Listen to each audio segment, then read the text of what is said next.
Yada yami ase. Sade power from so asachi MBM. Ebeneza no no safrade ya ba bedru enie. Eitina ma colleagues ni bia o hia na no ka nyina ne se mo Mary. Adom ahya wo ma. Erade ne wote. Wo hira wo ba mu. Wo hira wo yafrumu aba Jesus. Mary kronkron nyamini bompaye maye na de bonefo sei ni da eni awieye na agidefo nyina agi so se amen. Enkrande ensuagu okosunyane ne potam nsu a ensuagu miamia wodo bi ensuagu asantema mpode awie gina so gedegede sasa na market day nyame to kosu ma wie monte ebono numa no ade oja ensuo nagu na yeri aprapra na yakofie medidi akwasensia asemi di kabre na edrusim ma me fa happy birthday kase enkofa ma Elizabeth Baba Auntie Baba ena yenyina ayede efrew of Cape Coast Hotel nyame onhyiraw nyame onya okese oma na adum ebro adum nyina so ebun kamfa so Auntie Baba happy birthday efrebusuafo ye nyina ye ho from Penny Kakra onananom nyina ase ye we show happy birthday ye koso sira sasafade ensu a egu na wo enkran ewu subi na emane nya nhira efie mekonto fie so ahodin mu ya menhira Omanyina see you wish you all the best. From Johnny Ekosi any chatu gina say wish you happy birthday. So once again, happy birthday to Auntie Baba. So the pay twa yam come on eso. Ose no me din komo about democracy hub for demonstration mo ye. So we so much 3 days but unfortunately we 2 days. And the outcome na enya kono.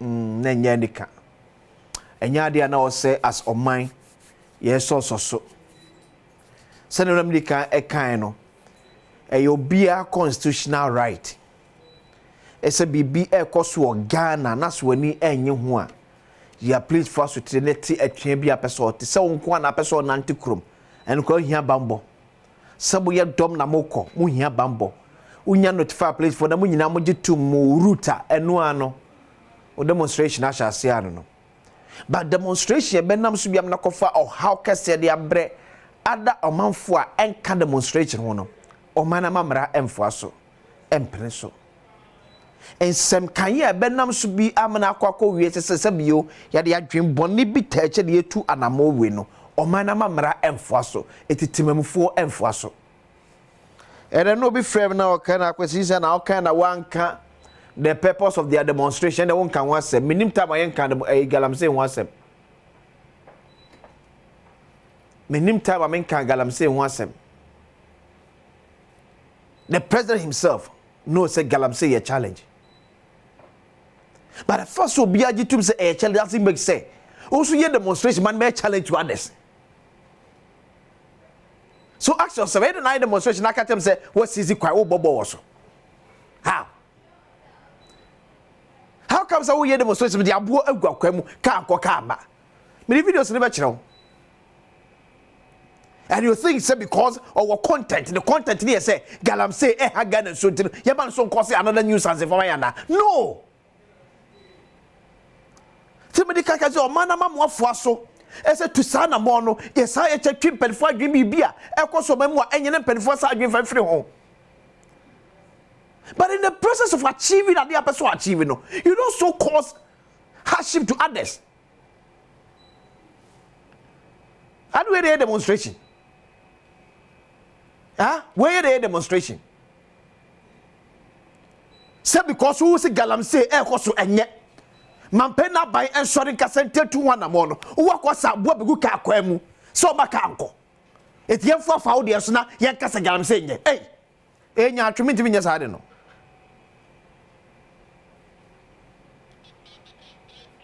Metiminya What do Komama police for when Namajatum? And you fair, or be a fuaso. The reason for your demonstration, a man for formal demonstration, so. Say ampa galamse hagana galamse tetchomai galamse yade boni yenya ya so ye kasa ye kutia basa utu na mona so kokoye we ya mabegina mabu abaso usuye mambofo na please for case you asma kwa kaki papa pedi we so for mawo mami lawyer ne letter no na hwedim guasem ya lawyers ne so kire honum Chevron lawyer, I check that they come up, please for making Calcutta and the and maybe a buffo me and you to say buffo. And in my airtime, you to say airtime. Shadia, this is a letter. Yeah, Vomawo, lawyer, justice, same side. Actually, I come up, please for the commander, Greater Accra Regional Command, Ghana Police Service. To do Accra, dear Mr. Ahenkwasi Ano DCOP, Oliver Mausi Baka Vomao request for urgent medical care. 1. I will be grateful if you could promptly procure professional medical care for Mr. Oliver Mausi Baka Vomao, who turned himself into your custody at 2:46 p.m. yesterday, September 23, 2024. This request derives from the recommendation from a preliminary medical examination which was conducted on Mr. Baka Vomawo after he was taken seriously ill earlier this evening. Additionally, we find it necessary to bring the following to your attention. A. The police medical care was not extended to Mr. Baka Vomawo. And B. That the private medical care which we procured for him had to wait at the police station entrance for hours to be allowed access to him. We at the Justice same side as share. A day before I trace her crata way, share idea of about Koye or demonstration. I say, Nipano Yarino on the corner, on a shot at corner. And if I'm on so Yari seriously, no, yet you hear medical care on the corner of Koye. You'll be Yari seriously, seriously, check on a shot I read now, corner or Yari seriously, serious. You hear serious medical care. Vomawo, Shadi oye. On a share right now, or inside no. Please for kaki in what to share. Shadi. Seriously, and no yare. Seriously. We yare ampa, Vomawo. Manole and yare, we yare because unyaria. Sadu mini so baye. Yare wom. Because sabi nya yare ka unya sadu we yare. Tebese please for man medical attention no. Because Sebia Bru Sebio Kodos, Unyare Pa, Unyade, we da, Minam Catchero. Uyare. For the sake of democracy, for the sake of the Mutam Catchers, I want us also for Sua. Who for the Voma on the Sua. You won't say one. Please for Kaki, ye one. Ye sick at it as tax, no, and we'll be in the cocktail for the more. Because of the irresponsibility of Vomawo and Timnu Mebawaka and Emma Police for. And you think, say, what America and I had demonstration, who makes me a to police for Kadia Gane? Ah? So what America said me demonstration. Me demonstration I mean to know, my block a coin, me more be a combo biama. My go to police for Kadia Gane. America. Obetimi I know na ko bebe traga na nya twumti nya manyo sometime tanti ye befo so amanyo sometime tan ye na mamuti no ye befo so because we are stealing e voba oye no we wi aban agapade oye krofo we wi aban agapade. But a man you say tan twenty. Only a radio no can was some. Oh, could tell galam say. Say the could tell galam say. I say can say the Indian I could tell galam say I can be naka or manasa cabo crash and galam say fighting. Na Ghana nipa 10 million. Emu 20 million. Obiaka so betu please work out here. Obiaka so block kwanya. Commander kwaba. Because who ye demonstration? Who ye demonstration? Ghana should come to a standstill. And we have a political party, members supporting it. It's shameful. It's shameful. It's shameful. I'm telling you. Money moho. It's shameful to you. So trust now support at the time say. All because of political power. It's shameful. Never you catch some can't know who shame ya no person yame. You find no say that not for your selfish parochial interest in Magana Beba Sabasa. Say the fighting galam say. When are the fighting galam say? Huh? When are the fighting galam say? Did him go 77 classes somewhere? I don't so democracy muntisa. Ade. Edianko.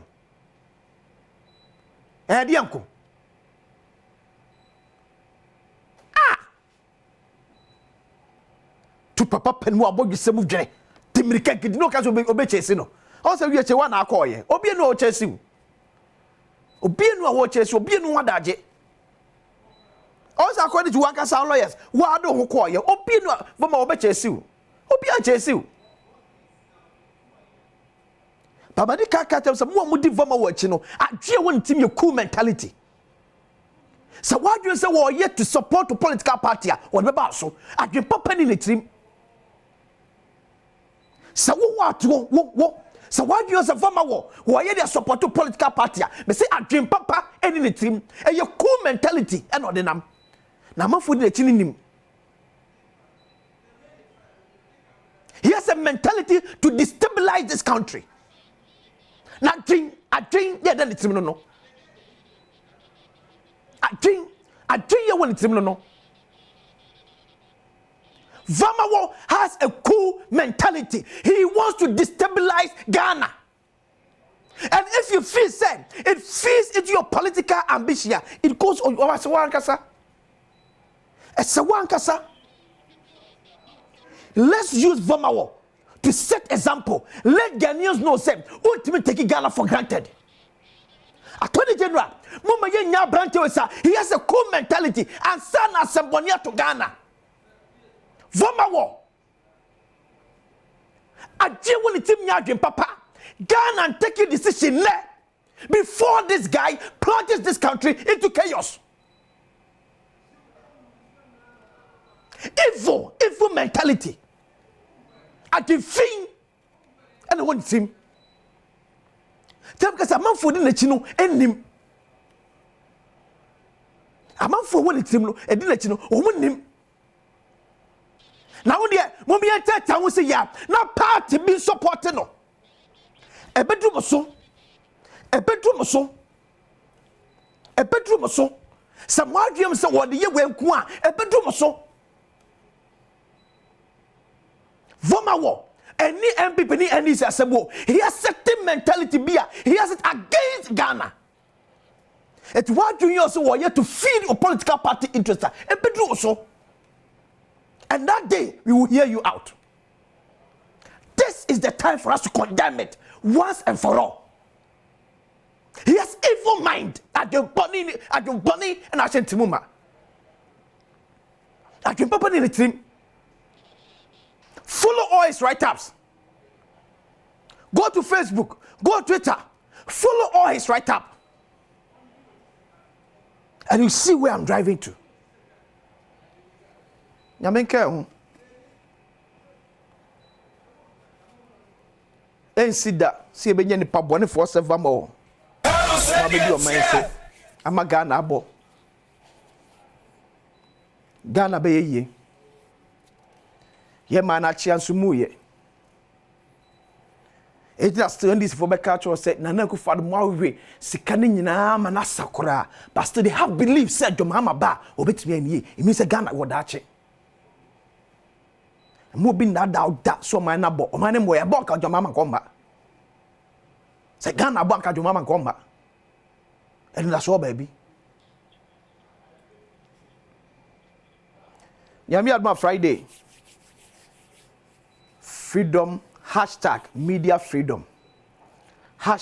#media freedom. Now I can say we as munshi ekonomi atano mo yen. #defend media freedom. Defend media freedom. Yem mon semtre for ho ban. 27th of September 2024. Kumasi City mo na edwuma de na ebron ti Philip Osebo nso betena so Kumasi City mo. Na ye other political show host no atumagum Ghana mantam dunsie ne nyina mu. To bring a report of ensemtrefo ya yomo yaka de ya truntramo esanso mo yomo adwumenti ensemtrefo ya di omo atem ya sopo mo ya hunu homo ama bikura tu afiri ya mamu because of mo yomo adwumenti ya defend ensemtrefo ya dwuma ya ne yam fe makono a ya defend ensemtrefo.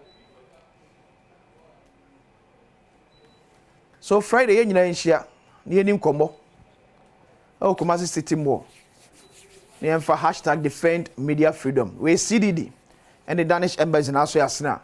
Yedi Jumedi. Ebremedi akwasi insi oma ine kwabra sante and every for a card your mode Mpensenpensenmu eto aso. Kaisa still asemi edika background.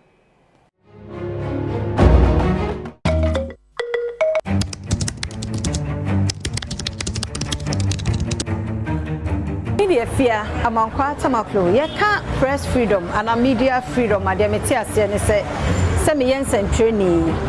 Na Meduma may be bien Simequine. Na may yen no quine so. Let me a bois or may and coso. Minkoka as someone. Edimo Jashio Bobia, Ebeba. Name mum, Medumano, baby, I may yen biano, may one be found with ye, Samaye, Namayan soa, a baby, Sana Mitia Sefa. #defend media freedom GH.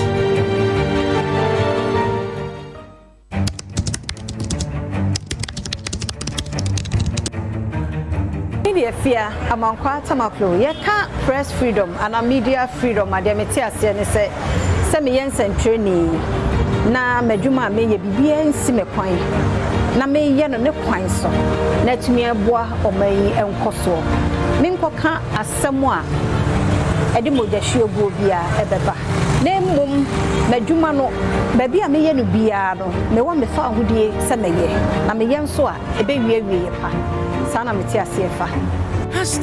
#defend media freedom GH.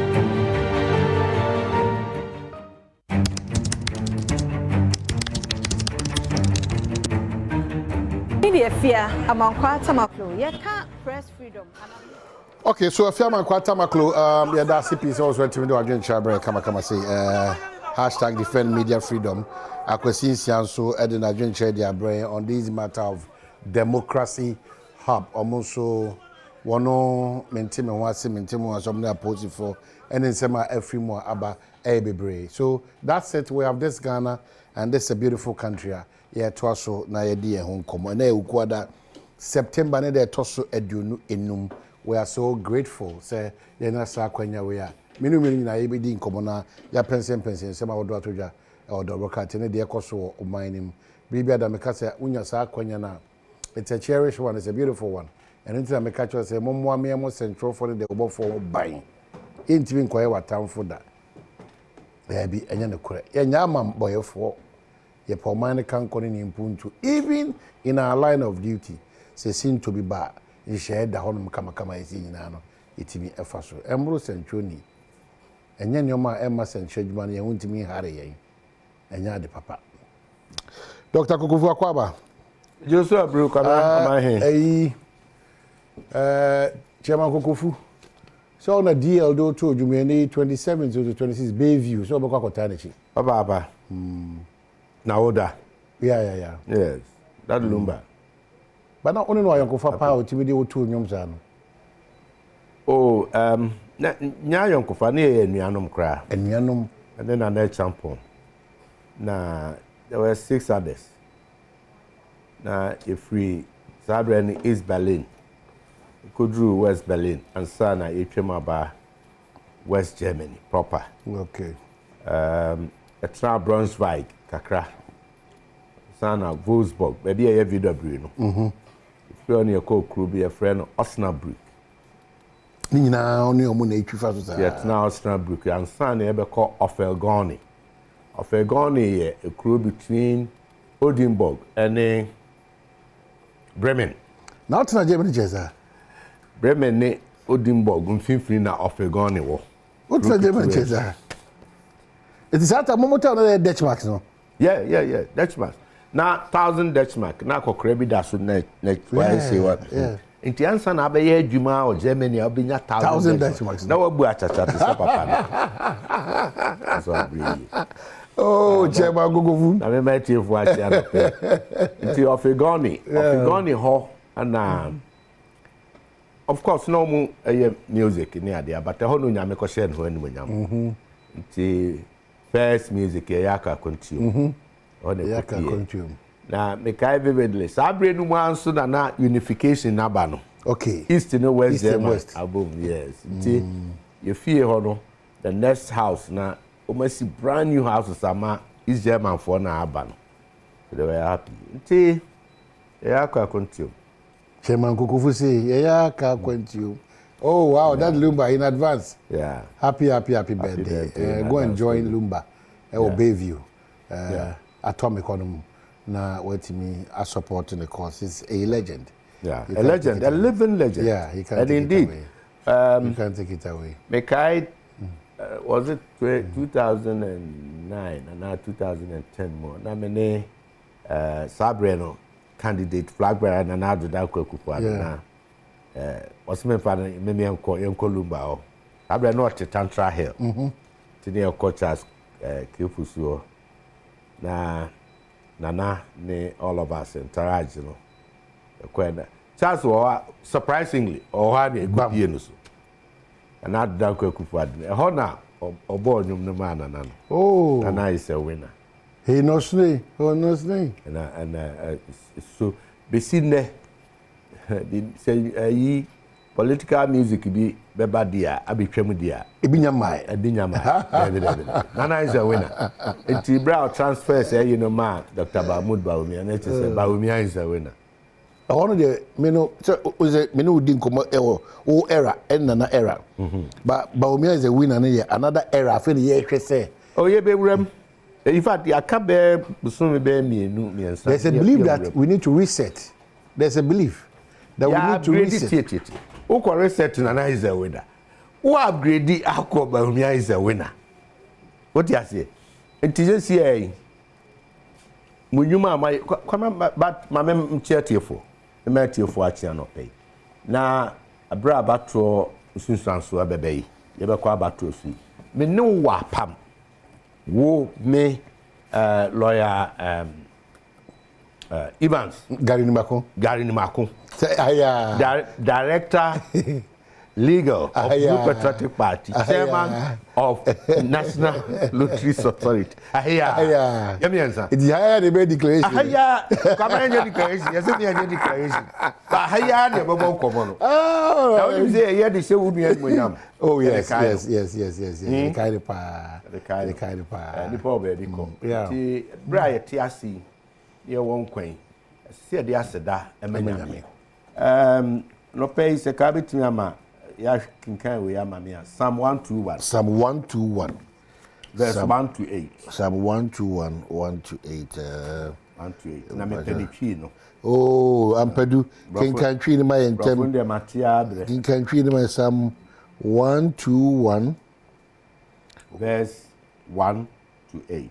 Okay. Verses 1 to 8. 1 to 8.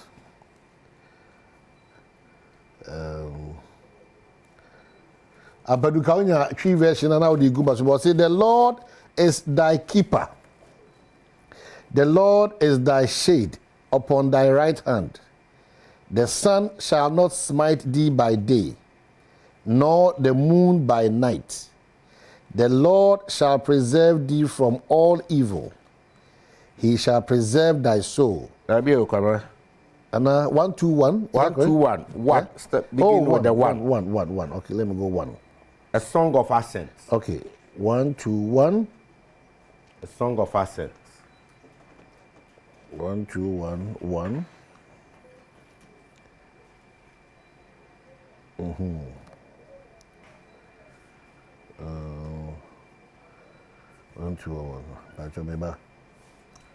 A song of ascent. I lift up my eyes to the mountains. Where does my help come from? Is that correct? Very much. Yes. Enough na baking keguma mama mani so ache rade e fa na me mu afiri ba me mu afiri rade osro assassin. That's a reciter. Enunti oman Ghana edudia yadui yechiro ma yekoye nim e bia yadui nyama mpaibo enti ye mayani so akire so aso mo ani so akire so dia ene na Dr. Mahmoud Bawumia na abehu no soro number 1 enti se ase ho de ni mfimfini ho bibibia ni da so bia ni ho yen koyechi koye nimte iti uje se mema meni so achire bipo ehina memowa firi beba memoro firi osafu erade ati ono haye ko kesi sa nsi utrase ewa niwo ne ohawmu nsi utrase wabra wabamu abuo na nkanya ni ho ma wani so kire soro na hwe onyame umma wani so ballot paper no so a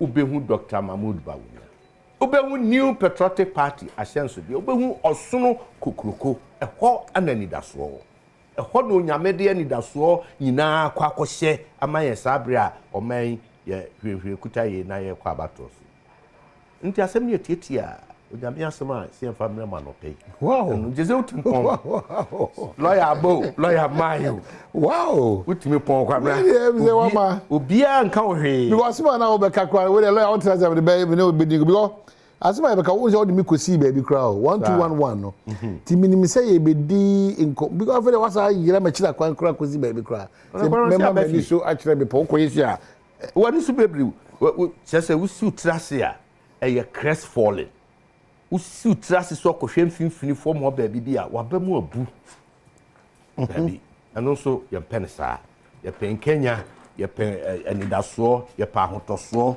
ye penia onyame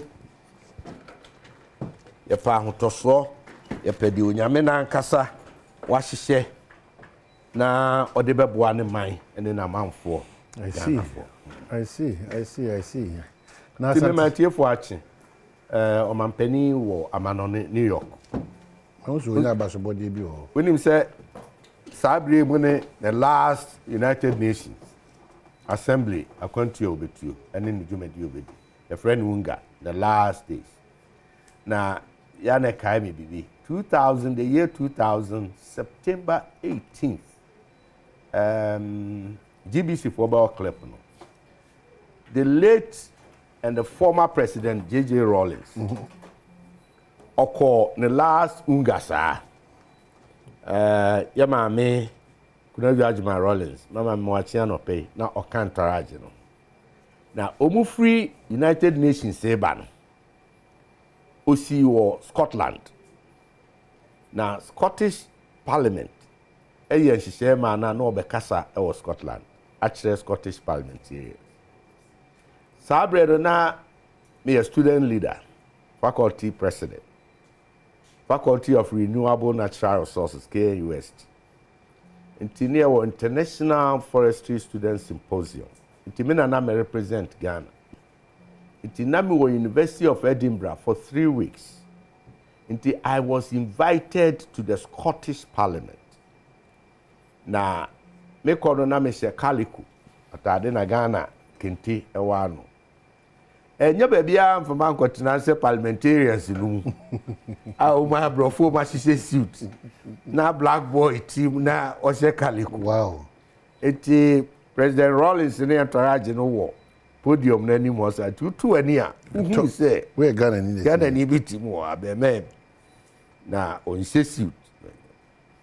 Eti bra address no course we no CNN, BBC, GBC onyina interview me. Ma make a sigh any ade. That time nyina na chese mu odene. Chese chema gugu. Na eho na me president a me opponent. Me party press e beba bam. Famre ho na me hu say patriotism ɔman ho do ho hia honhom bi bɛhyɛ me mu ɛma me kasa e praise me president Jerry John Rawlings na me bɔ na baso na me kan sɛ wabɛyɛ na famu deɛ ɛno nti abana yɛbɛto no me party and be the next president will represent my party. But as we speak, he is the president of Ghana, and we are so proud of him. Great. To the bia near the Amayos Makatayani. Na penini kra near Cassetiano. Ubi a 7 predia sanka. Unya kwebi na when no Edin Kutahum politics inti. Etimi hunu binomni afofra. Won't go beyond say na manage your own. Ebi wo me mama yokuom. Ebi wo ama yoku bie. Me kaka santwie no. Na saa so na ebi susu wo afa na afa omo susu enya nyina so papa. Nti ase papa hu se ka wasem no mani pante. Ton wo product no. Bo wunya medin na meso me mo nya medin.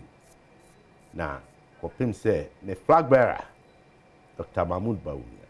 Oni na bedi e Dr. Matu Pukupempe. Wa say hu adwuma oye. He say boni din. Wa hu no. Running mate. Oye adwuma. Dr. Matu Pukupempe. Baby biara cover all the grass. E teacher say come here say abatu aye batu. Am say jama running mate ba ko peni wo.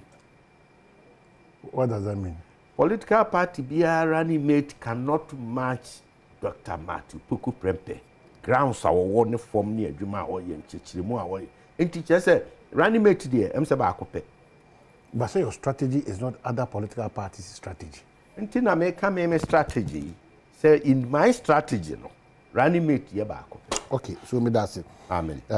Lawyer, hey, Akwaba. Sawaba. Why are they insurance yes here to egusuto? Egusu. Because unusual. But come make a be man, we na make camp Nipanoma, a true one see or yama or sema. I won't na need you. In your country. Oh, lawyer, or trial crowd. So fantastic. Oh, yeah. Just out here to make. No. Be a midrubiano. In many people who say near Yena. If you don't call anything, yeah. Clear not to say. All right, I'm not answer. Will it be fair for me to say, party? I think the last time they said, "Busa what did there be any NT was it? Mo party train you my didn't I say a man is I didn't know what you so why wouldn't baby I'm in waiting for you, but baby, minimum the opposite and this year I mean to me easy a young kofa. Any the intro no one sem ni exhibition no one sem ni a forensic a auditor in some no ECC say NDC say ya ko share CSOs ya chire ma chiro mo edina I say omuntimi fa ma ECC mo mbra meaning ko you say aye bibi or any shape ja me baby sir you know but that's it and a prayer and chair arefo aje brehwe nso na gugu say well, I'm sorry, train you here no answer. Because me feel the fear na ntaba me heard that said whether na woman na me say dia bedroom room na to room. Enti ana pa ncha kase mo biara. Wan ncha anso kase anso free excellence John Dramani Mahama ncha anso braga na ni biara. Na sade ye nyina enimu. We are entering the new beginning. Enti no the number no out than the cost we 8 would never from 8 would not from maybe I win we are 8 now. And number I know here go. 8 no. Oh there be. Yes here 8. Yes here. You may be what upper not from flats there 8. We had be one on no nye bibi fufuro bia. One the one that was na quite parallel. Numbers you got an L. What to be done? We are done L example. What me yes slash as example. But 8 the rowen be our 8. Do mutu tefra you may be our 8. Anye we you may be our 8. You may be our 8. Na me nche me peninsula. And more fa. Now question there. Ko person me no yes as ketu abi. Mo won say na me hade ko. Me mo na se ma mo. To mo aye na obi se wa wi ani sika hye won sam. Ani ti no mo won say ana. Me we are nti de na be biem e ne bie na maybe correct. I don't need electoral commission person. What for bibi? Yam fa be. Mummy hu de ekwoso e. I don't want to Op mo won se kura won sam. Anna cameraman is we use ganti na won sara mo. We hope be ma. President be won sam ke kan ehwa was me am sa mimiem. But the Senga sense na nyam sa. You say won sa. But yes se be ya cameraman for na production for be mu sa pasa won fa na sika. Be won sam keke. Ana yen kan pa da wa justify won se wu ade no. Den na de be. Ana wa so be won sam di biem. Abra sam ni nyina ni. So that forensic auditing na mo hwe no. What do you want to achieve with that? Say more. Boni bia what ade ni bia be pie firim. E be da di kan na pie firim. Number 2, simple. Hwe? E mo bia na da woda. Sabato obi ntimi nwiem. Alright? From nimdia magada in politics. Any trainings I would menyan. You bet me awia o pa ma na yi pa. Enwemu wo ho pa mo bi na da woda. Tinwemu ni ho. Enwemu wo ho pa. Can you share some of the moments obi di wi abemu for us? Okay, so my main instance be. Some of the old pieces in be. And I would me for kwem kwachiri. Omo na no yenua John Kuma ne by election course yi e wodi si. Na electoral officer bi kan aba. O kan do 34 no call 37. Obi antwena dwen aman a nyina so na sa amaso say e bia wo 34 a wo 35. Yen 37. Ano kan call ye. A deliberate na. Oh, what do you say deliberate say deliberate na ye hwe in that instance. Me pesa me kire nwemu ni bi. Akwanya bi betima beto. Akwanya bi betima beto mo bi awia mu. Vigilance. It your kind do 37 if I say be about the kura if I say be 100. It will we do 100. The next thing I can say you be enter pink sheet so. Okay? Say about copy sheet so dia. Then what the last word. The last word which is be your kind do 100 and you be trying in figure than worse. Correct? At that moment it's 100 now do you think he got 100? But say a representative. Oh, relax now. Rep. Apart from say more rep on obia won even they are non-reps bomb ready now to complete them for. Maybe that's a simple question. But say obedru 100 no. Now or copying sheet so what do you think is going to write? They can when 100 no. No, but what do you think he will write? So 100 no. But answer about 100 so you say lawyer what dey church. There will be verification. Verification there. Wo oje nemu ho me relax me can be see ya obi anka ho hwe e clear that nobody said anything about it. It was live on TV. One na mo yi kire me hwe it mo bo ayan so eboa unim one na mo de kire me hwe kwabla man ko dwese no bi mi ni sa so kra ko da bi man ko de mo yi kire yan wo mu amfu ni su da ya hwe ho dance ye na ye di akire yi tro no say de mo hu de ma te ho dance we busa no ma miensa based on the okay. Because me per se and then no unya adaji na uma exception and me say dey they di kan say me no be atuna to what the can catch say ye kan aba no 34 37 38 39 ya boatra 34 to 37 and busa say eno eye boapayo a na wo me enko kokora wonti me no I wanted to explain something first before I can even come back to but don't person no I say unu say you say establish okay so whether is deliberate fine yes say no come say establish enyoma mo pese mo be mana kosa akwa because bit mo abato no I compromised that's what I'm looking at because you keep into the questions you talk to me say obotra any nyina mu no ye wa kwanya say ye gina political parties na name ye wa kwanya say ye bedi kan atali ana verify ansana akopin sheet so finally ana za kwanya no wa na whether the agents can verify whether za kwanya no say ye kan NDC for the ni MPP for the ni or kan NDC for the ye kwa no about 34 37 or kan NDC for the or kan 39 61 ye wa za kwanya no say station na ye betimi asa I recount to verify answer na do kata se number doesn't go episode on o matter hani o me say there be onu kasa there's verification by both parties now we try now there's some without point then the final point is that we are silly e mo bia nya sa code and I said the sealing I won't mean temper with you know. How do you break it? No, okay, so sealing. Okay, so now my man found free. Are you more question and answer? How affected me my time? What does it say?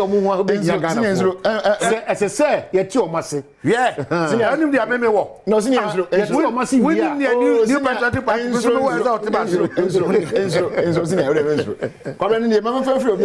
Sealing. Meno police station ye di bibia baba ya dwuma na wi a ye kenkan okay ye kan ni nyina wi ni asensan bibia wi ni ye kan gu adaka mu se ye de collection center ceiling point ni ya proud to see ye before say baba ho ni ya fa box no back box station bia kura box bi no eti ba ko ni ade ne ma bia gugum na part bia de seal ato ana nya ho bre na make ho asama tero de me no kan ho asama bia say ya ba to ni na wi they said don't come there na example ni awie na ye kan na obi abo number bi atraso ama obi abeka bi ho obi say keke ho it will do 100 no what it means is that even though on one can be do 100 some man draw am prompt no and there were two videos ba could be on so escape number bi some obi jina can say that be ufri say ya won ko say wo be say and then he reverses counting but the make it of 54 quarter 7 obi am prompt no am na reverse the counting it will call so the oba quarter tell say 1 Okodu final figure, let's say 100. He's going to enter 100 in figures and worse. But in reality, the person didn't get 100. It's not. Because was keeping number B. But if nobody says anything, or if nobody does anything, which in this case nobody did anything, it will go over. Okay. What I say? Okay. But I said, number two, how do we avoid that? So step by step. Okay, so how do we avoid with this? With this very particular thing, said you make a second video, who will be prompted, and I say, I'm sure to be on back agent. Our prompted said, hey, that you will see, I won't go see. I want to have been as see in the first video. But someone Casano, you have assigned, sir. Mwakacho say, Kopim say, Becca, Bunny Bay, no, Moonshen, High. You are not getting something right. I've just it's a whole circle of resistance. My difficulty, and I'm just giving you a fraction of that circle. Even do all those areas. My difficulty is that chef it yes, you know. Why the first one obinya kwenya NTC obi through in we movie. Of course. What may I identify as one of the easiest means I tardies and infrastructure but I can kaya back. And you know some of them now I can bring it back to your question whether or not it's deliberate. Some can be deliberate. It be a deliberate corner. Party for no more prescription man who draw which will not come from the head office or headquarters of EC. Because one were two is your name for and I could be at your name. At that moment to be at your name. Young person na easy money say no. DNA the be kill is whether deliberate or not deliberate. I mean it's about an only response needed to the second video. Okay. Whereby because on be escaping in the same just one but the different police station. Exactly. Okay. I'm an into one to me I'm one shame when I'm one trasso. Okay, good. So what you good. So if I'm an agent or any agent representing my party or any other political party, your key responsibility at that moment and this you say counting if you are from 1 you don't go to 3 you go to 2. Before you go to 3. The next challenge. And the next challenge which you are asking whether or not the agents can verify. You see how do the agents verify? The only first agent here and so PO rather presiding officer you can say in the sorting. One key thing that most agents have to do is to call for second sorting after the first one. What kind first one? No one can yet. Well, group and the sorting. So MPP and the sorting. Man, sign sort to be added on for beyond and verify them so be added. Okay, so we but yes, I'm checking. They said that will be any Diana because 2020 near me from the police station. I we not the parliamentary candidate. After first sorting, none the vote for independent candidate. If not second sorting, okay. Because when it gets to counting, the officer doesn't check every other paper that he's pulling out to count 1, 2, 3. Okay, so he only count by the paper that he touches. Dr. Bajambo, we know entity amodiama mu party enyanam from babejino and electoral commission for so mass entity. So seem to bar. Why do we say that Obina Boapa you person? No, you see, so I just gave you a fraction. We are building why so we don't want to allow electoral commission anybody. A fraction. But the issues we are talking about now, it's not about their making. Okay, good. So then I would land them to you last week now. And no one said one, yes, you said, it's no there have been several mishappenings. What am I see? Oh. Now was it then go yi back on the pussy getting was then ana pamo no so ka so nkotanche. No one who you. As of this morning, easy for them to me. And bia easier to me. And now one person one trans here and check in the checks. I know who say Sinto hacking between them ABCD. And after the NDC has met them through that emergency IPAC and a call again. And when money be on for me, I said they say this. So it always sounds, I mean, a bit baffling when they come to tell you, say, and the NDC for woman money mind. Okay, so but for me telling you didn't know. Okay, so over 200,000 names, is that correct? And no cry, one more, you want transfer over 200,000. One more transfer on vote in the year 2020. Automatically, they are not applicable in the year 2024. But what the 2020 transfer list after 2024, what's that I sir? Because you know that you're not supposed to mix the two. When you're talking about transfer of that particular year's election, not previous year. And the other thing I'm going to every 1992. Because now you on transfer room. So I say, but because each year is unique, that is 20 year for year. Why then will you prompt you or come to you say you should mix 2020 with 2024? If not an evil intent that you have. Somebody I say, again, on what grounds will you use to transfer someone without the person's consent? When the law is very clear, say before you transfer me, and you mean as a back at some person transfer me, no, what them transfer me.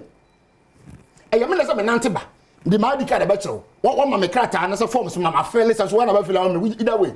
We are making sure we are correct. Now my sign as a me and science of Matimuso. And son me to me na ma safa yi me free police station adom from to police station adom TV. Okay. Now say me am me say na ma won't me for pen transfer. But yenya reports and as a check say me hu say easy for na tell them dem transfer crofo wo need to say ko transfer wo. Okay, so Pacho, finally on this conversation, Mr. About said Dr. Kasevia, educate many viewers on forensic auditing. Yeah, as I say. Forensic audit mostly is called when you suspect fraudulent activities. Basically, some of these things that I'm citing are mostly fraudulent. They are mostly fraudulent. For instance, the transfer. On what grounds did you go to transfer me? What only evidence of me assigning you or permitting you to transfer me? It's fraudulent. So what I say, so to eradicate these fraudulent activities, a forensic audit would you called Supreme Court 2013. There were challenges and issues concerning PCs. NPP being the petitioners were telling us there's also about 13,000 and something at number court. There were debates between the lawyers whether or not it was even up to the 13,000 and how many of them were even valid. At some point, they withdrew 700 more of these pinches, saying that they were not going to rely on them again. Among other things, the court had no option than to call for an independent audit into the thing. And then my court took for KPMG for one measure and grant any money. Near the end, and when the KPMG came in, first of all, they overruled that their number was not even 13,000 and plus. A new sample in the first place. Again, even those that are even authentic that the court should even rely on were not even up to 9,000. And let's say about 8,000. Okay. And the KPMG for recommending. Okay. So doing you can say a forensic audit doesn't mean that you are doing something. I mean, I didn't who I say who we are. What's a bit of and no example I'm the what someone today. What we seem fit. Who is going to know something? Nana Danko for the president. Now you know a lifetime award. Just say, Papa no demand President William Ruto. May kai papa Africa Summit on climate. First African Summit in Nairobi. Now President Akufo-Addo kokasa President Ruto and the host here. Now after the program no, and now all kasa man closer remarks in some more kind of Ghana. Any President Akufo-Addo na very refreshing. Inti ya danyamia se President Ekoso eputu Ghana. Din world map and Munyamship. I mean, are you camera? Are you never pepe guide? Or say front page. Remove 584 voters. Menchia South there. From Menchia South court orders. We say Kauni and this for Neka Unza.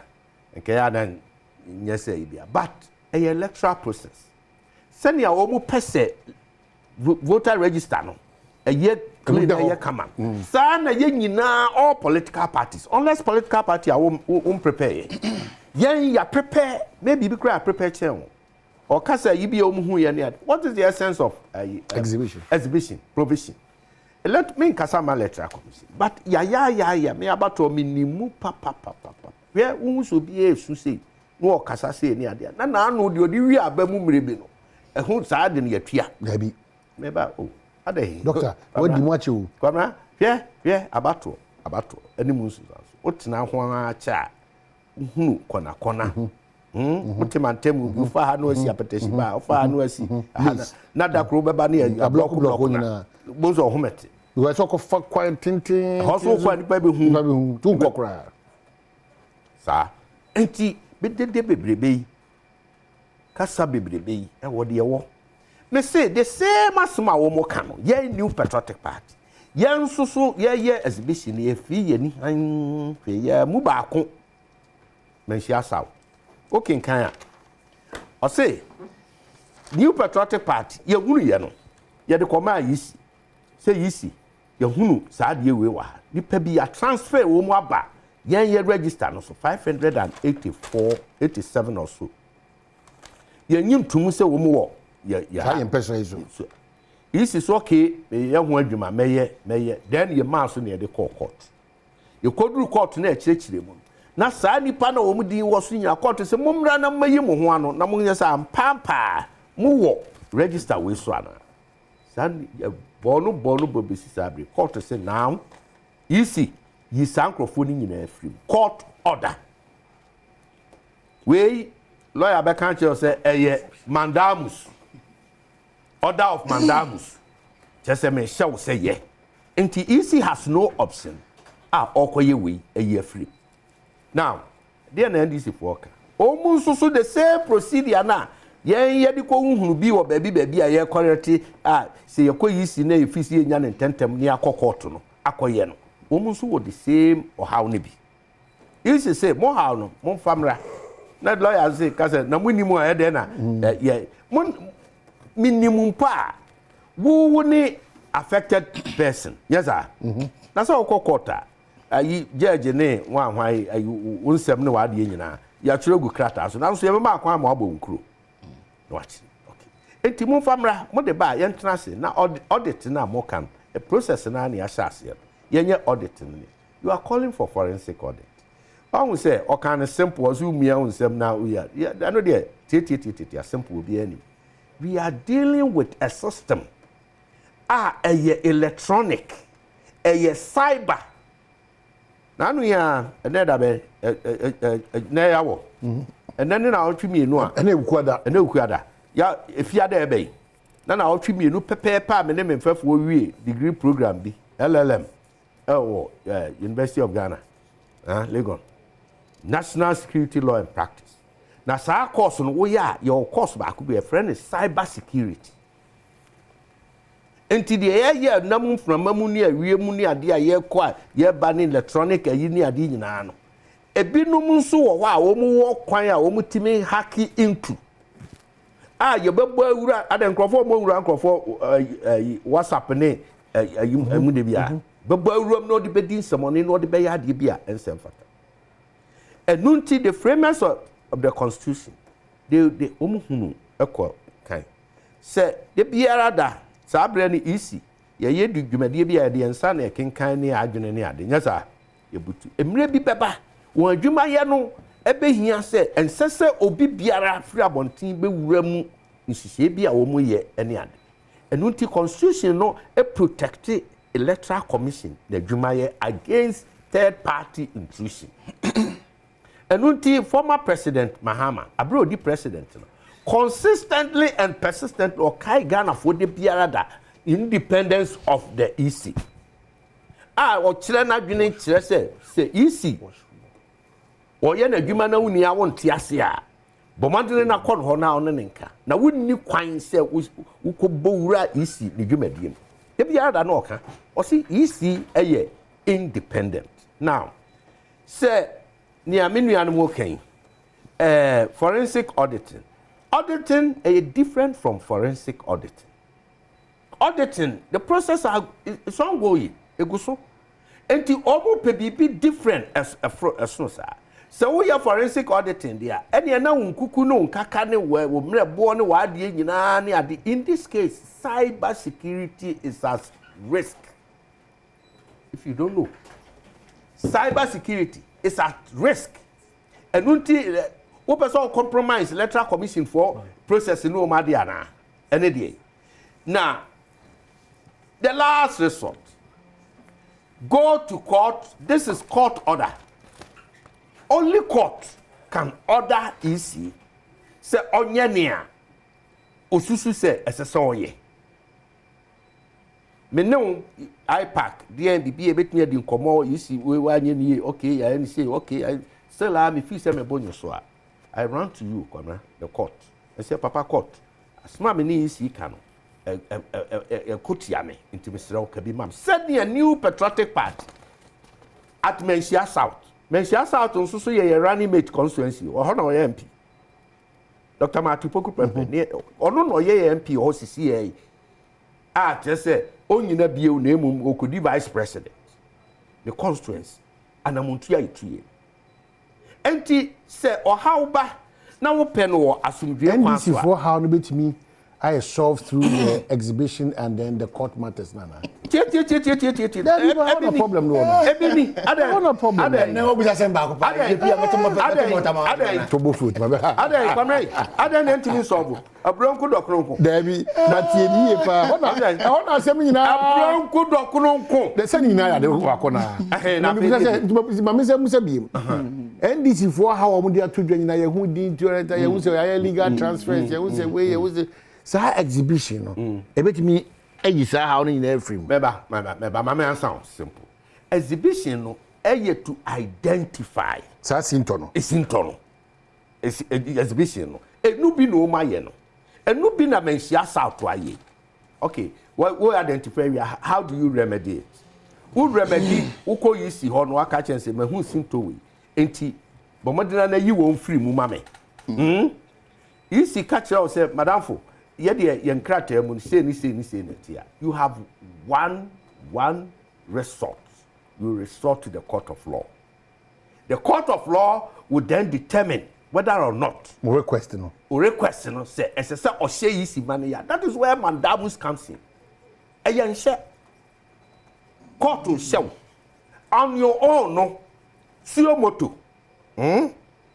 Easy or no animal on ye but to me be a certain or no no. It's mission. And why would you want to assume that to me no abroad that to me is not vested in you? Okay, lawyer. Another fantastic angle na lawyer Jeffrey. Now when you say they be in easy for say omo nya crowd for any forensic audit. Mo mra na mo ntasa mo ni nkomo na mo rectify all those challenges. But more a very nice opening. Just go to court and let's see say reason what motion anymore. Na court in share electoral commission for say. The manager for me am offer and some kan hu. Mention there. On say what kan man be we say what mo kwadu be no mo electoral commission ni. Oh, that be. Because I want you dia. Oh no, we say me can but I'm just drawing an inference from the kan. So what you mo dia. Say kan mo petition you come on mo say mo hu infractions be. Or a delay. Oh, David. Na delay na ma mo ko so push say mo baby eh I don't know open the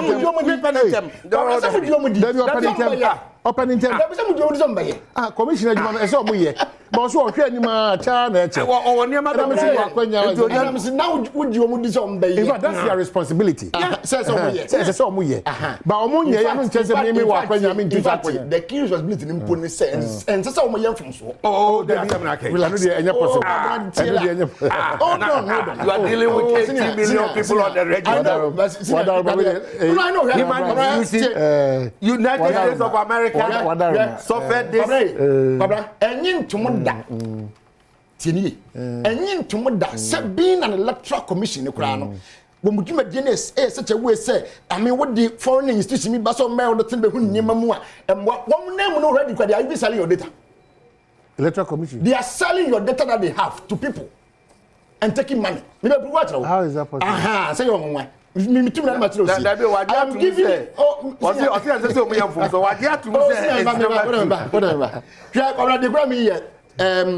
report of the Auditor General on special audits carried out by unselected state institutions in the year 2018. Auditor General report. I may find page and 10 times. Said the full explanation on this one.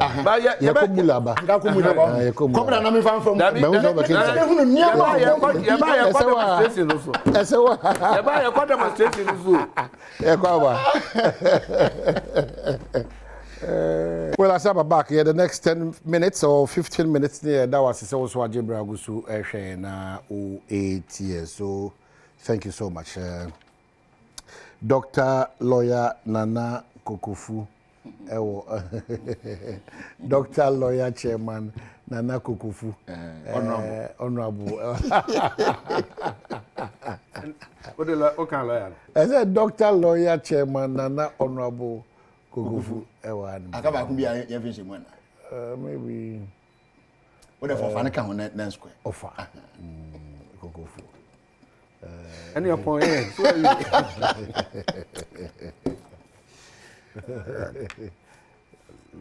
All right.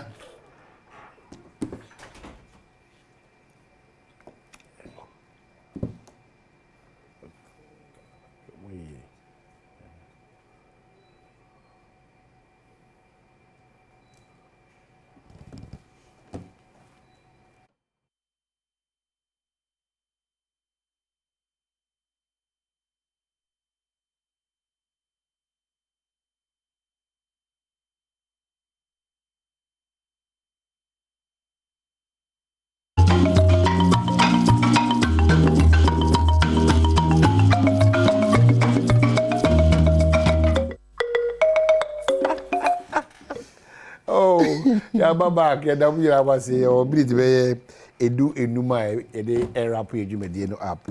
Yeah, that's it. Lots of your text messages. But if a lawyer for us, I say, a different opinion in relation to forensic auditing. No, yeah, also the write up. Maybe we'll open up that discussion proper. Chema Kokofu, Democracy Hub, and I feel. No, but I'm saying, man, you see, and I can't to be fair. 34, 37. 34, 37. You see, man. Whoa, now, do you agree, sir? Do I agree there? I don't agree with anything. Over. I don't agree with anything. 34, 37, no. Yeah, consider what it's here. I mean, so if you say your argument, a bit more diameter so far, was data protection. Yeah, data protection. Make a choice. It has been reviewed. I'm reading that audit report to make my paragraph 152, and this is what it reads. But so there was no agreement between the Electoral Commission and Buy System Limited, who obtains electoral data from the Commission and offers it to financial institutions for a fee. Offers that for a fee? Yes. It won't more about easy for data at the commercial banks and as be financial institutions. But agreement there's no written agreement between them in the first place. Yet, what matter when we data at their mom? It's an English. I'm auditor general who can once more. Then the air can are we far from, I mean, the issue we are not. Right. So that's it, we are not. And lastly, Cobra, exhibition, me say it cannot pull out these things that we have outlined. Because we be more police station when I don't know who has been transferred illegally. I don't see the duplication of my data now. Why I duplicate and I'm be one more dear peer book oh, who is that? Letter officer not 2 hours dinner meno. Need the answer will be a number at the track here could do baby a one. What checking was be equal. You just take it. Well, but one could pay 20, pay 25 and you're saying duplicating me one now. They don't check those things. It cannot, I mean, prevent these things that is happening from happening. Okay. But the audit can expose these things and we can give a lasting solution to it. Now say anybody say facial similarities. And MPP wanted an auditor. How much more duplication and then illegal transfers? All right. Okay. So, doctor. Yeah, whether you can. So my own but now demonstration because now democracy. Yes. Demonstration, yes, Rama home can beat me, but is it not the case? Say, Yanusia, Tio Memna, ye uncle demonstration, binti else you need rice ana. You're right. Internet, as I said, ye demonstration, your boy, ye can't ask him, TSC sequine, now ambulance, and your meme cow, your car, your lawyer cow, they quite ambulance. Just say, baby biara, it will be a see after name. What the ambulance and ne pay people. That's all my question. No more to me, yes, fine. I'm a report to crash as a nipa base do. And keep it in your Jew monk, been my free woman. Now, me see a video be. There may be our no way in just a friend of Rafa, I don't know. All can be Chinese ambulance in a mosino, a quino. A bit me a many pay was in the Ghana for the baby we are a day. Can you imagine a video? No, I'm a bachelor. Oh, we own. Oh, made the bachelor number the Momo Crana. Me too much this. Say Ghana for baby, a be and I a day. Really? And you be who a man offers of a president, mayor president. And Ghana new and son will be a better president. Yes, Ramo, you are doing any trip after BB one. Who are quite will be BB, but as I see a contra emra, not only pa who would the enemy. Lawyer ni mapa lawyer adwuma no yam toto nase na wo wansoma na mum wa police car wo akutu safwa e de atumilika adwane akoto atwe e de about trim ya tifia ya ne ya matitifi nti ya sisi a wo ka safwa e so obotoma wo hu wo ni brabe sorry mo ban chame na ya now a whole police car. I mean what are we doing? Enti we nti ana na Ghana for person mu to abaman hwe wo demonstration or how I would do o makom hwe atete a wo de Ghana for akobo ka say wo mu a course a wo how ni so hwe num nyina so beto abama wa mayoku kra wo ka say sa da no na adwene sisa what kind of a year wo but ba ku bi o one say ana you can environment asem you be call next level climate financing climate smart investment Dr. Mahmoud Bawumia Shase or say major boost for fishing industry as Bawumia promises solar powered outboard motors for fisher folks. We name the chair. On the fisher folks, no more petrol negu omo motor no. And no man soon be brilliant friends there no. Friends them. Premise. Mansoon we are to be near there. Or sipam no channel. Wa order eba. Solar panel. Enti outboard motor no. I instead say, "Untimi man electricity." Oh, unti electric motor. Name me the solar. A viano and the two coin na say charge. Now the edge. 1. Ube save cost of fuel. 2. Ube save emissions. It is a solar panel na de bebo outboard motor no bias to no. You bet me a calculate or be a friend of carbon accounting. Carbon credit. You bet me a calculate emissions do ye save. Na no ye de akọ carbon market na yetimi aton amagana enya ho mfaso ana company no be invest e wo saa de enya ho mfaso enti ye ka bold solutions na eni so ade hu na wo betimi aboa ma economy no ye free ti bia ye wom na yakoye nim na afa di nwuma aba wenum bi ne ye ka ye tumre na ne akiresi enti Dr. Mahmoud Bawumia ne running mate Dr. Napo Namo nam na kwa omu kono mu ba afro no mu kansem na ye nye Ghana fo di nkuta ho no na ye kire de betimi aye no ehun susuanso papa ni but say ye be ye ntokwa with EC na ye mpene ye ntie na anu de ye de asofo imam nom ehemfo na hifo bio journalist man timudin media for and the one now kana you former president I see a software war man, and him for a war man, Imam nom crable for penny for a war man, Cuba could home. Woman, you know, ye yachum. War man, now woman, you know, will be back the opponent to bar near Shirano. Aha, was the abosom some for opponent to bar near Shirano, near cancer and perguna, brabos near castle with him, couldn't ain't a yen a buffy any time. What is all that? Basenya chuma woman pa. enti aso enti obetumi ahwenyame anim aka se onko so yayi ohini bia ho ma ohini bia emo na baso enka ense ni nkran enti oni asofo a onko asofo bia ma asofo bia ma abonten emo ni ense ni nkran ka so obedi nkunim onko sebe traditional they say sum bia ho ame ye na wa tu ana enti ono de ye ma na ye ma obi foforo a na enye yesremo Ghana mamba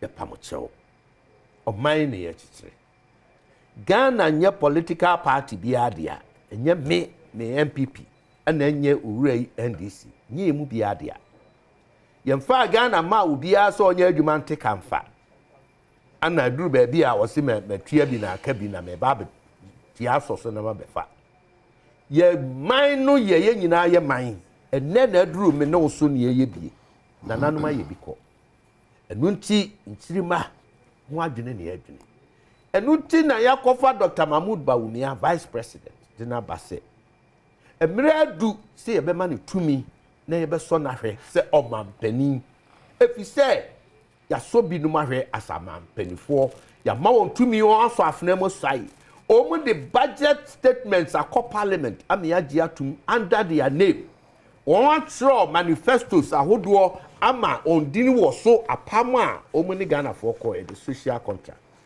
This is the first time Dr. Mahmoud Bawumia aye manifesto we din bredi kani a oni Ghana for sign social contract in the name of manifesto and then the promises. The first time aye man kwan na nyame boa or the budget statement be call parliament. Now wakoji to me or parliament ho na ban hihye ne ne opeso ye bia obeye. Esra mo mu hu no mobo. Ye nto aba man. Mamu mayen koye chi ne ye chi de ade papa bia ni ho bio. Mamu mayen mreye ni ase enkohwe fom. Ya hwemfimfini mpo kopem se eni da so no wo soro. Edu de din a promote the custodian. Me mama ni so a kire soro. Se hona me mo free. Babra. Okay, me mo to lawyer, but doc, share camera nim na share camera wo hwe mu haye. Na can be for press freedom ehumai. Just 1 second wait me. Just into this camera so press freedom is our freedom. They be asma me come. If you say obi anu ho wo presser, o free wiem na bai. O ye ma ye wo faase ye nana no. Eye adwuma so a eboa oman kikire. Bibimpo na wonto ho ase a wonni ho kwan se woni press ni bi afa ohaw mu. Mo man yanyi press freedom tum. Ne ye ma ho kwan no onye adwuma se de se fata. If you say won so adwuma ye no eboa oman kikire. Medamas. That's it. Yeah, Oramda say ani kasem wo mu ne se nipa bia wo nam na mo woni hwe hwe besunti. Hey, uye bi o. Nipa bia wo na uye bi papa na mo woni hwe so na se nanti a wo nam no. Woni ada wiem nko a wo be pempe mo for mo chewe that. Lawyer dey odu. What? Wo nam a wo de wani to fom hwe fom. Sebe ya wo nsunti ni wan gote se bi kokoniwa. Jum. Nimum dia wo ye nsa wo de wani to. Oramete wo so kan bia na. They would correct. One chance a lawyer for you and we are about. There's no yeah when you could Baby, we be mistake no. We be when would we need to form now. Gamra ni baby, we be when in the room keke no. So when the room abepom. they would not know the Obi crash because in Nigeria kwai boko there. What I say.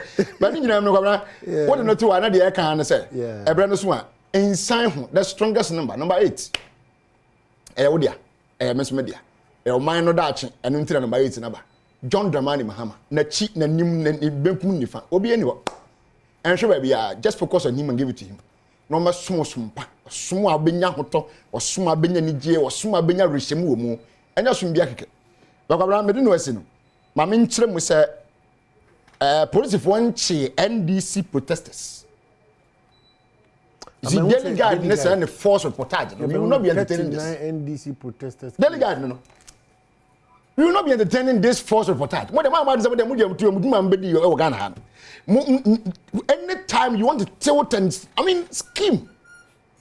Not ana mbenya free mu ese mo tro de end kure what I say o ka tell me over say on ma press freedom and what e bi ne the fact say what the freedom to report that's ono chire mu say what I say the fact say what freedom sa kwanya no ntu nche say don't be giving false reportage and this demonstration more dangerous than anything yeah demonstration 16 regions simultaneously yanchi obi an fa na ngotom yeah the a group from so one so ekoyom demonstration o ma yese bi ne bi etia abanmra ana abanmra aso mu what I go so for me am my governor said yen ababa wa ya na so nyina no yempo no obey lawyer me nim no so end this neither and it's part of these people that are arrested yes national service staff view parliament make her me hu biom wo nyina afa fe nipa ya job no which of them showed delegate their ID card to you enti we can say this are NDC supporters stop this hypocrisy am mo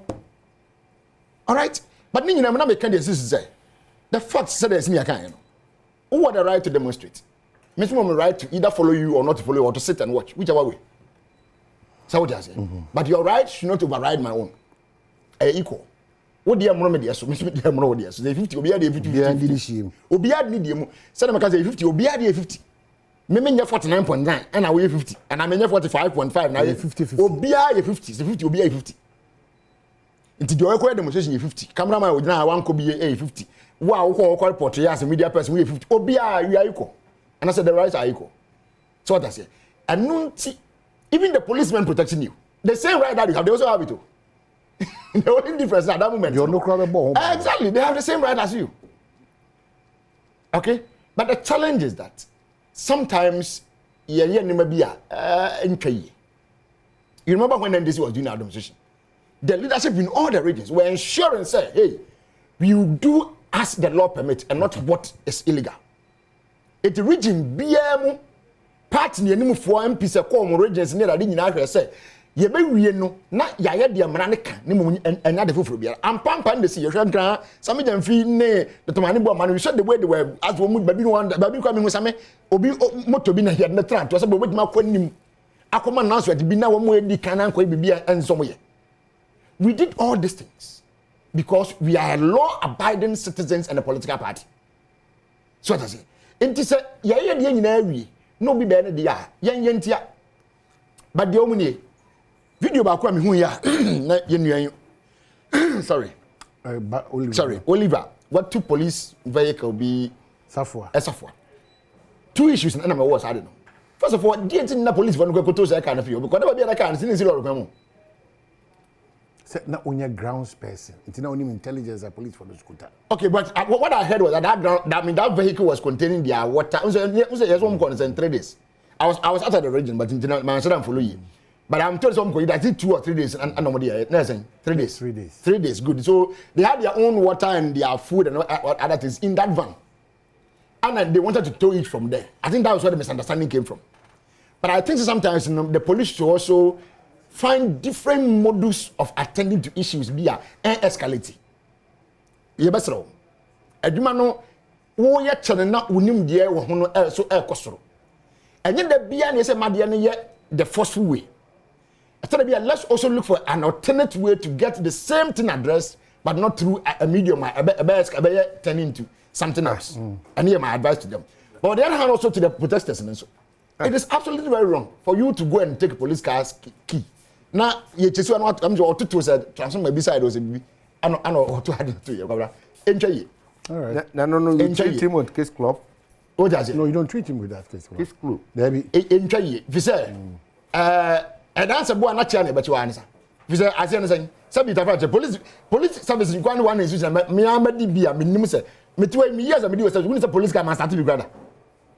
Because he was a police driver, I won't call police car home. Ghana police. Yes, sir. What do you call propel? What I say? Yeah, was a police driver. But I will up a police. Yes, sir. But I will up a police. I have application for police inspector. Yes, sir. On what you see rank that? I just said the woman answer.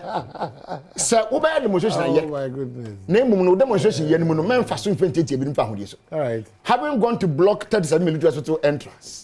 Very was far, I mean, unreasonable. Okay, because so public place this year you didn't go for about more acquire more demonstrations to be as a big tree farm so and your mom was at that moment the nearest point is 37 what does it say that moment no block entrance join me as I demonstrate medical Greek ministry so mo no mo hwe ye yeah demonstration one can say okay to wo dey nala o timi kase tie nipa o me kase tie me say one kase na wo ya verbal abuse me timi verbal abuse because say freedom no get ya pa o go demonstration so ma kwa ma yes there will be ase ya we are